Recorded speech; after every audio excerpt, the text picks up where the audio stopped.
Robert Muhirwa umurisa wishaza rya Fort Potro atwira umurtaya yo muri KITAGWENDA kandi hari parishe ya Chwamba yatondisa conformance y'abarundi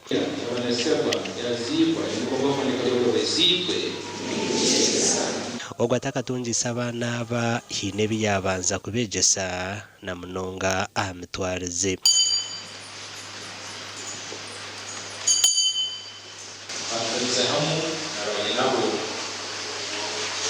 Tulu misomo eli ya kadiri awala terera abaana yogurezi alobani oguyaterra umuranga abazaire okufayo kushomesa abaana babo igamo kugeza abazaire igamo kugeza abaana baitu kugeza kugeza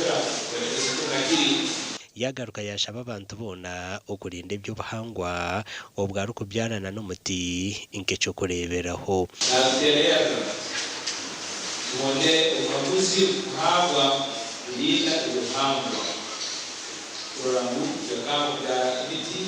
abaronde 2024 nibo batondesebwa conformance yo aha parisheji kandi bwana mukuru Father Dominic Tumusime yabashaba ubutaha badini obwe bari kuzombekorwa bya stane kirukiri mwagobe wanga kusinya baba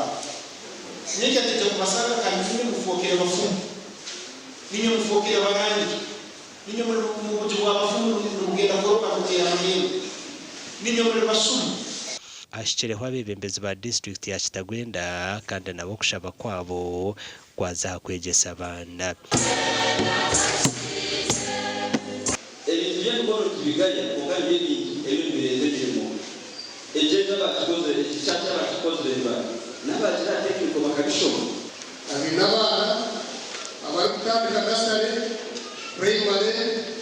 then abakoze ikizo cy'amushana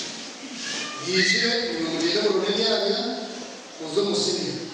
omugandi abakristayo b'ekanisa ya Sazinga omuri MITOOMA na n'ekereziya ya Muhito bashabira beji abasingira ebigezo by'ekibiina kya mushanju eby'e2022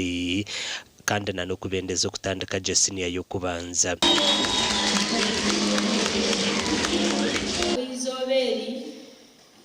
kandi twashemererwa munonga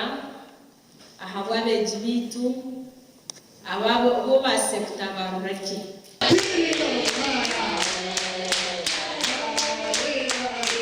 abeji ba Sazinga Primary School na Muhito Primary School nibo bashabirwa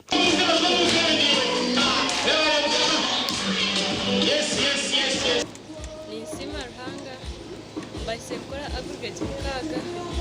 akwamenta kawasa kushiteka tehamwe mbasa kuskola abeji abahirize bizamu byabo imbendeza kuzomba shomero amarungi ahero harubwiye ahero nahabi umbiko n'abanya ahero harweywa cyane kiremu mbene bagendesereze